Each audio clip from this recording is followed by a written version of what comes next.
All right, so I decided I'm gonna just do this live thing just so I don't have to like bother having another video on my phone or going and editing it, blah blah blah. So what I'm doing here is I've ordered some of these Atwood Rope brand uh, paracords. Now the big one is not gonna be good for much. It's a little too stiff. I mean, it's almost like heat shrink tubing. Sure, it's less stiff when you take out the core, but this small stuff, the 550 from Atwood, is pretty nice, and it makes for a great individual conductor. So what I've done is I made two conductors, and this will be great. It's a little stiff, but for a two conductor non-oscillator, it's fine.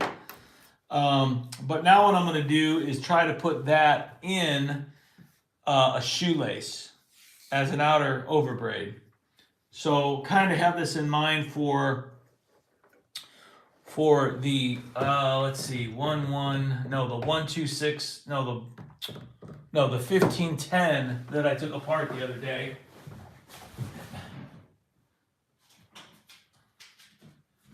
That had actually looked like it had overbraid. So I'm gonna replace this with this. Well, I might be able to get that in the rope. I don't know. Let's try it. Yeah, I already made one. I made one yesterday using just the wire. This is this BN Tech Go 150 strand count tinned silicone insulated wire. Super soft and flexible. Just really nice stuff. But again, in the paracord, it's pretty stiff. I mean, this feels as stiff as the crap you get from some of these other online, Amazon or eBay or, Vintage Wire Supply or Snakehead. And, and I love some of their wires for just for the power cords, but, for head wires, that stuff is just way too stiff. Whoops. All right, so there's my cut in the straw. I'm out of all my Culver straws, but these red ones seem to work pretty good. Not as stiff. So now we're gonna put this in here. If I can get it open.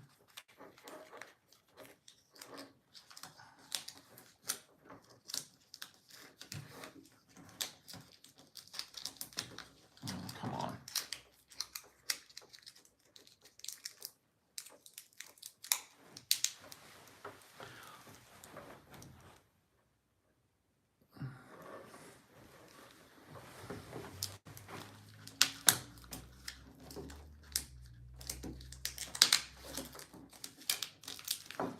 Okay, that's good.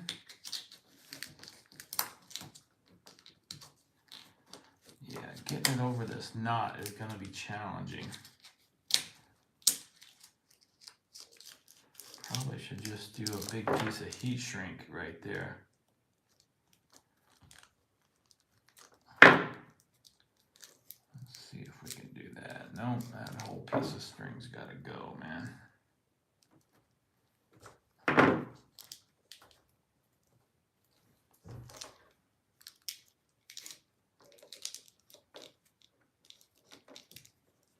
Oh, doggone it.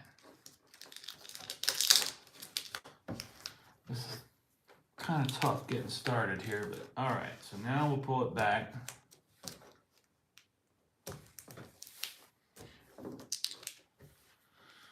Okay, now make our end really tiny.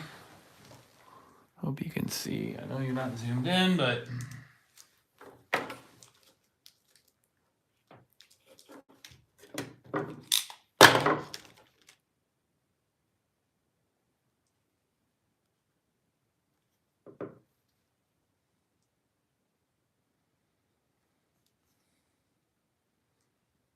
get the end nice and open. Now we can make this nice and tiny because we have it slit. You got to slit it too, just so you can push the wire in there. There's no way you can push it through when it's big like that with the twisted. And this is some, just got these off of eBay, Glencoe laces, mercerized. I encounter that mercerized quite a bit. Not sure what it means, but yeah, I really need to find some larger drinking straws. The only ones I'm finding are like these silicone ones that are made for, like these, these Stanley or Yeti cups or whatever. And those I don't think are going to work. Or the longer regular ones like this are the ribbed with the elbow. And, if I cut that off, it's really not going to be much longer than any of these. So, but the longer the straw, the more I could have slack in this and it not be so tight, because I have to scrunch it all on here. It gets really tight. I wonder if I could have titled this before I went live. Probably so, huh? Oh well.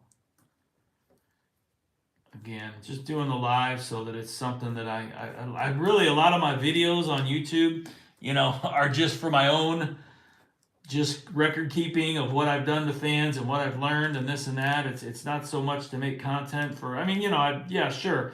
If something I post helps somebody, that's great and part of what I want to do too. But, a lot of times I'm just posting these rambling, long videos for my own reasoning,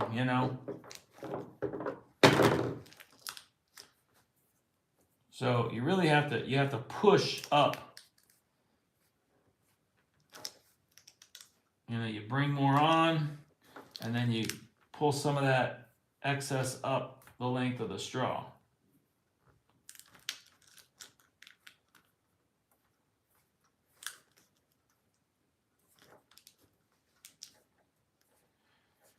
Had another eye appointment today after my eye surgery about almost 2 months ago for a detached retina. So still wearing the armband. Thing broke, so I had to rig it with piece of my shoelace and a rubber band. But the bubble in my eyeball is now, it's tiny. It's about the size of a BB. So I suspect it'll be gone in, gosh, I don't know, a couple days for sure by the end of the week. And then, I am totally supposedly back to normal as far as any restrictions. Like right now, as long as this bubble's in my head, I still got to sleep on my side or just not on my back facing straight up. And that has been a bit challenging because just your body just, sleeping on one side, man, starts to wear and tear on you.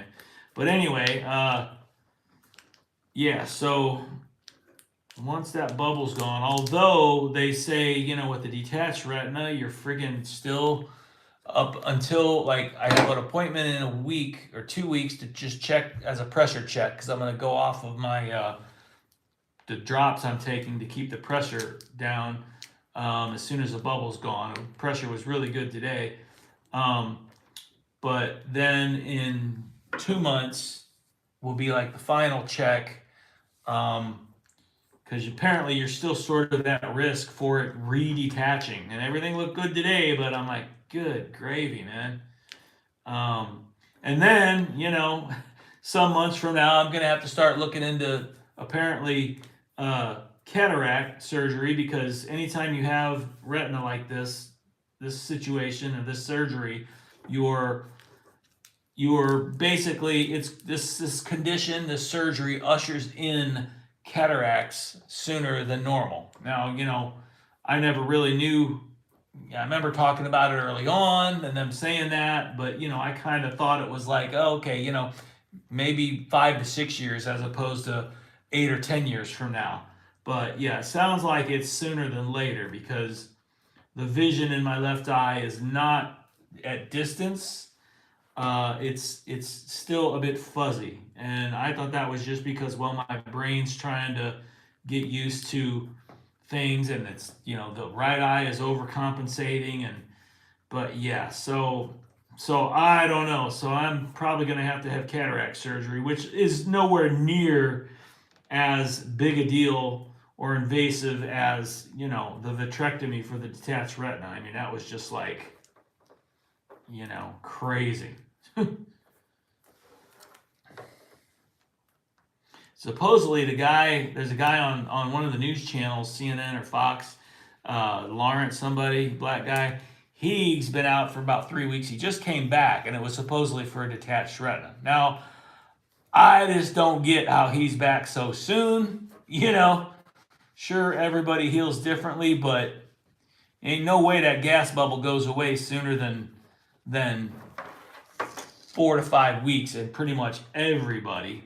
And you know, you can still do some stuff even with the bubble at 40-50%.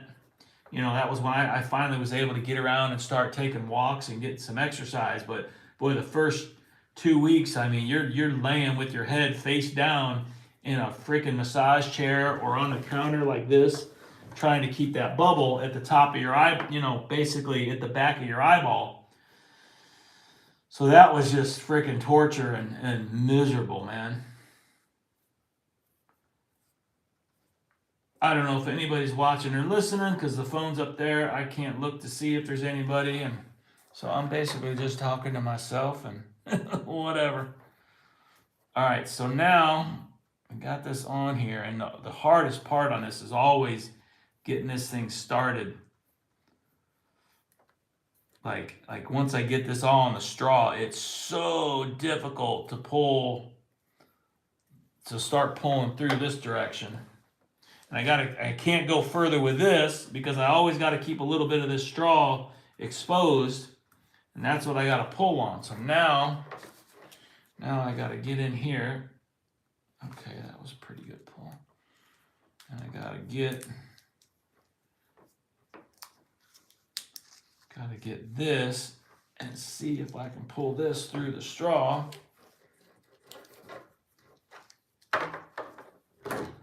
I should have brought my other pliers. Hopefully this paracord slides on this straw nicer. I don't know if it's gonna. I'm gonna probably have to run down and get my other needle nose that have some teeth on them.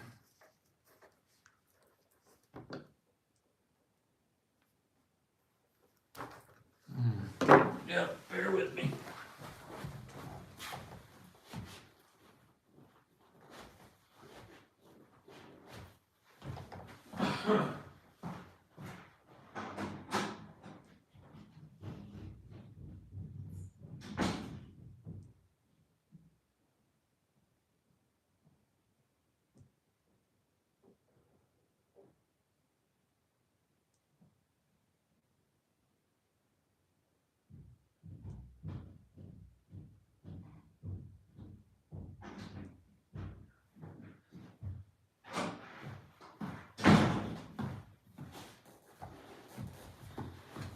So this will be nice because what I've disliked about when I make one of these head wires, when it goes into the base, well then I'm just connecting, you know, just the silicone wire to the switch and you see it, and granted, no big deal, but historically this will be nice to see the cloth coming all the way to the connection essentially. It will look way more historically accurate.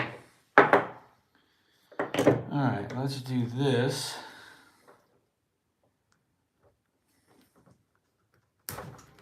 Nope. I don't know, man. This is going to be tough.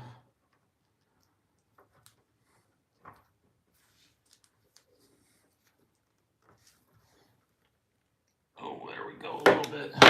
If I can get a hold of the cloth here, I might just have to sacrifice this straw.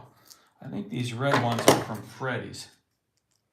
I ain't had fast food.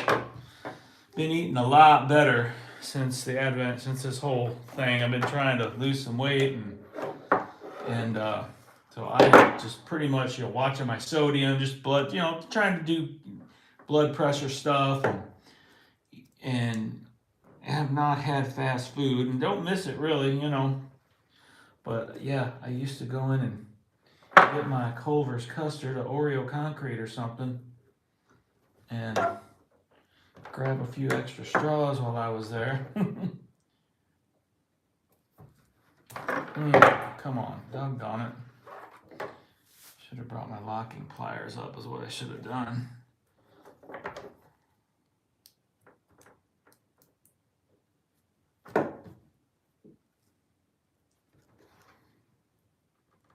All right, now we're talking.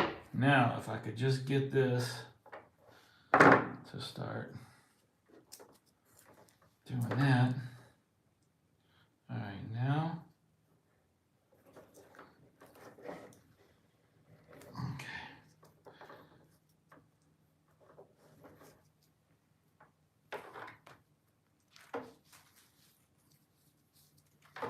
Okay. I don't want to lose the twist once I go under.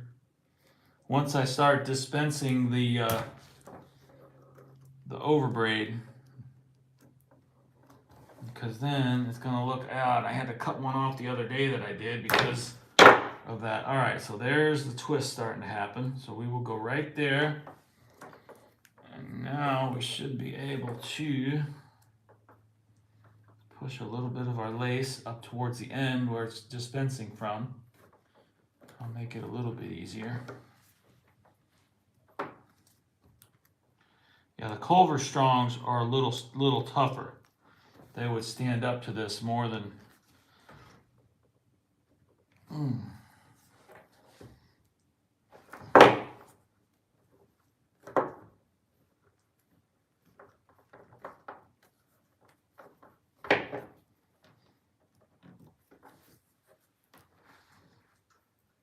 There we go.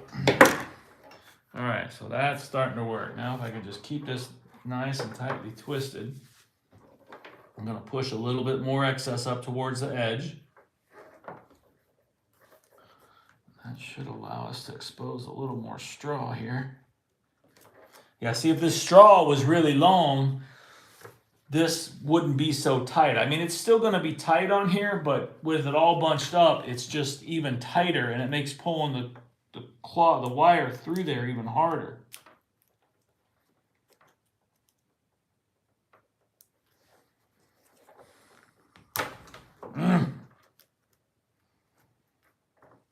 Running out of stuff to grab onto.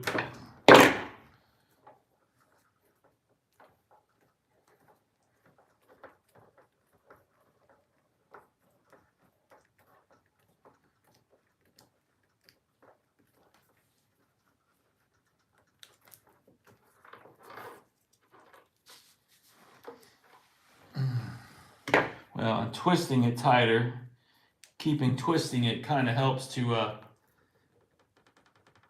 make it a little smaller inside the straw. Okay, now we're talking.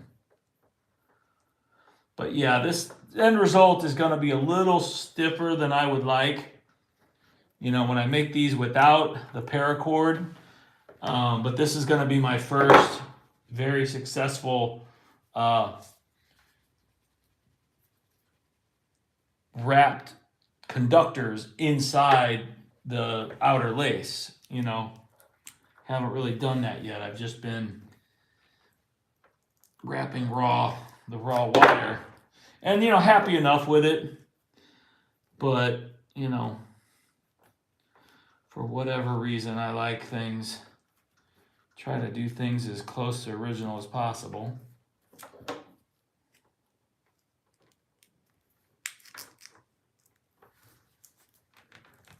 Oh yeah, so now you can see how that is dispensing. I don't know if you can see that, but I don't know if that's focused or what.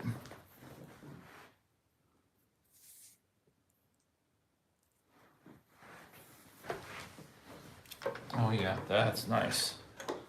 This will be a very nice cord for that 1510.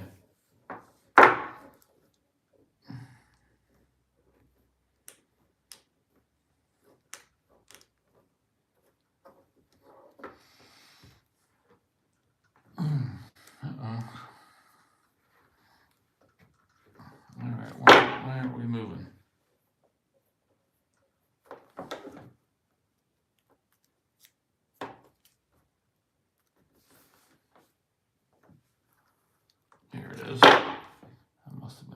onto the straw. Yeah, that's nice. And then also, this is going to be great from now on. I'm going to make these whenever I got to do work, like in the base, like between the capacitor and the switch or something.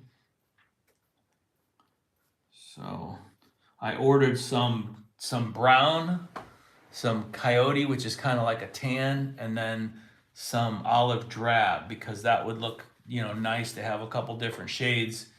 I'd love to do one of these with 3, but I just don't know that I'm going to be able to get 3 of them through here. This is already just too tight. And it's going to be even more stiff with 3 conductors. So probably just stick to the way I was doing it, or buying wire from Old School Wire, or yeah, I'm kind of done. I don't know, man. I'm kind of over the wire from Antique Fan Parts. I mean, I still refer people to there because, you can buy 2 feet, you can buy a foot if you wanted. Whereas, Old School Wire, Tony, you got to buy a minimum. And that's fine for people that are, into restoring fans. And, I probably got 20 feet of Tony wire downstairs, in the shop. But, for like a one-off thing, like when it started this, I wanted to make a 20 gauge wire for a Swan. And, rather than having to order 12 or 15 feet of it, and I had come across these these vintage shoelaces at an antique mall. I thought, well, what the heck? Why don't we? Because I'd heard that's how they used to do it, kind of back in the day. The old school restorers would make their own. Yeah, that's beautiful. Like I said, a little stiff, but at the end of the day, the wire is that gorgeous, really nice, soft, 150 strand count wire. So kind of done my due diligence as far as trying to make this as soft as I can. But yeah, the paracord unfortunately is too stiff. And the problem with the shoelaces is they're a little too wide. These here are nice because they're 36 inches, where the other black ones I got are only like 21. So they just barely, and they don't make a good insulation for a single conductor. They're flat, so they want to stay open, and they don't grip the wire nice and tight like this is. I mean, that looks just like, factory wire. So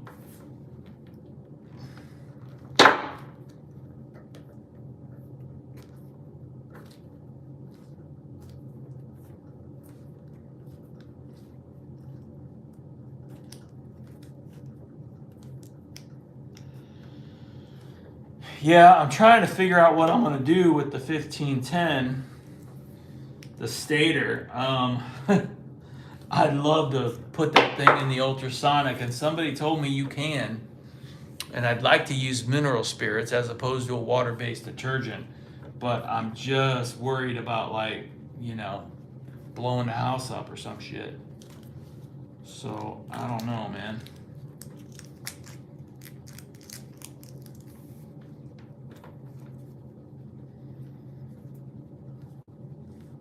Because hosing it down with the Electro-Clean just it don't get it as clean as I want it. I really want to get this thing nice and clean so I can really do a good job with putting the new wires on it and stuff. And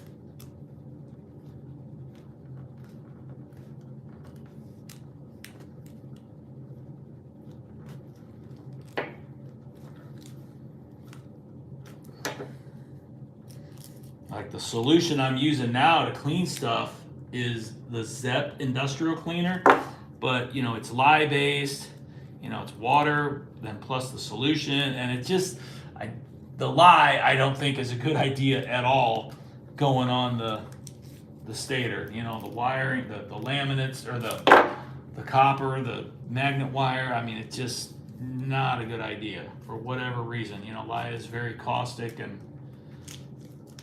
and restorer that told me that I can do it, he said, yeah, I wouldn't use lye, but he said, any of the big box store detergents or mineral spirits.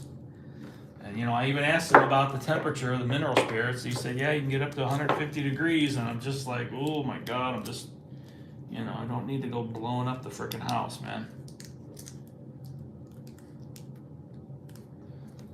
Yeah, this is.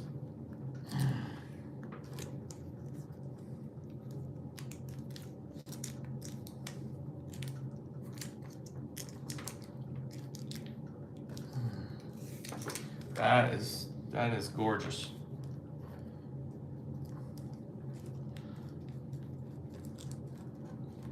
Man, if I could find a paracord that was a little less stiff.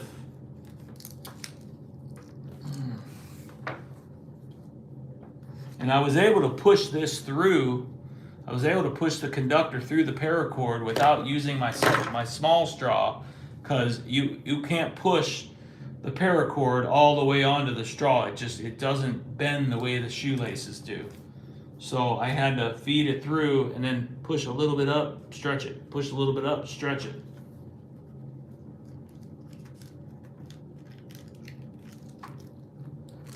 Just nice to know you can do this yourself without having to,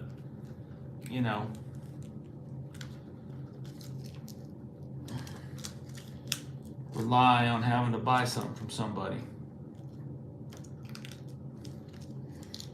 All right, well, this ended up a little shorter, but at least, see, now if this would have been this raw wire, I'd have been a little bit more bummed. That's going to be about right for going into the stator. I'm going to take these into the stator. Now, I don't know if I'm going to be able to push this in between the windings the way it does originally. I think I will, but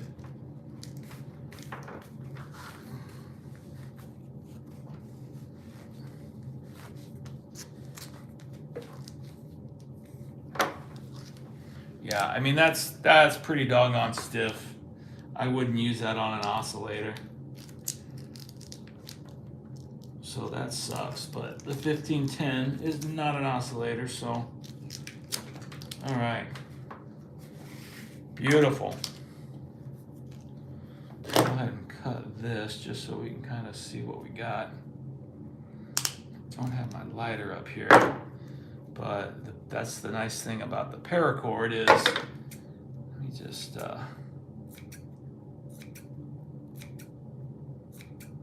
go to the gas stove here real quick and see if I can.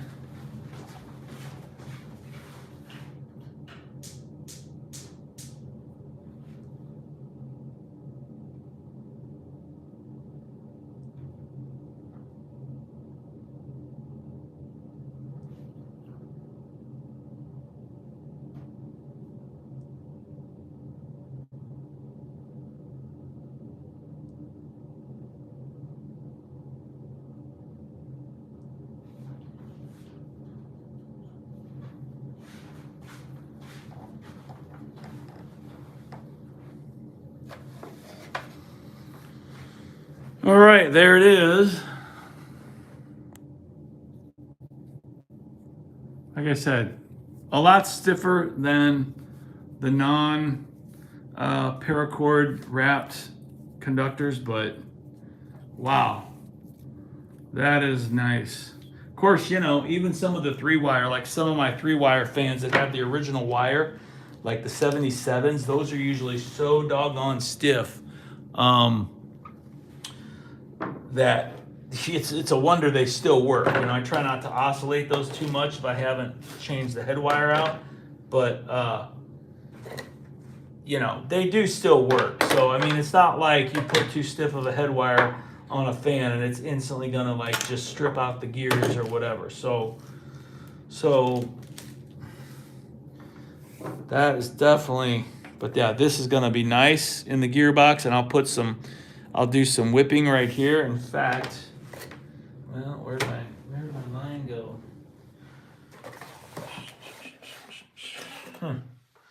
Okay, well, anyway, I'll tie some of my Catahoula tarred wire on there for whipping on that end, or this end right here. Either way, whatever. I could do that after the fact, after I put it on the fan. So, all right, beautiful. Oh, here we go. Let's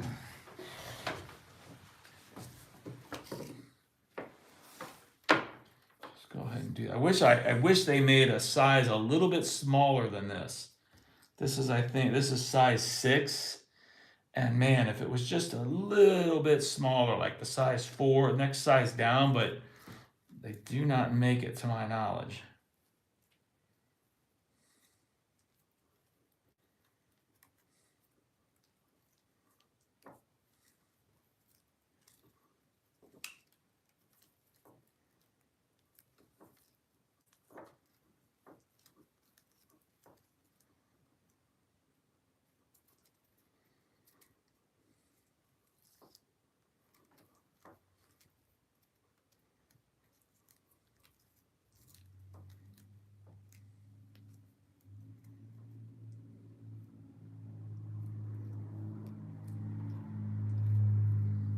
Okay, then we'll go through the loop. Let me just cut this so I can see what I'm dealing with here.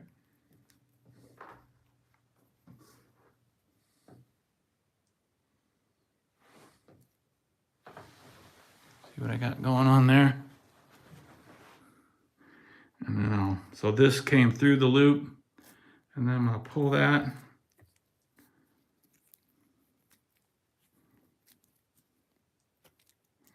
Whoa. I don't know what that is. Coming through. Oh, the loop came all the way down. That's interesting. I've not seen that happen before. I have to pull that back. Anyway, pretty clean. Cut those off. All right, over and out.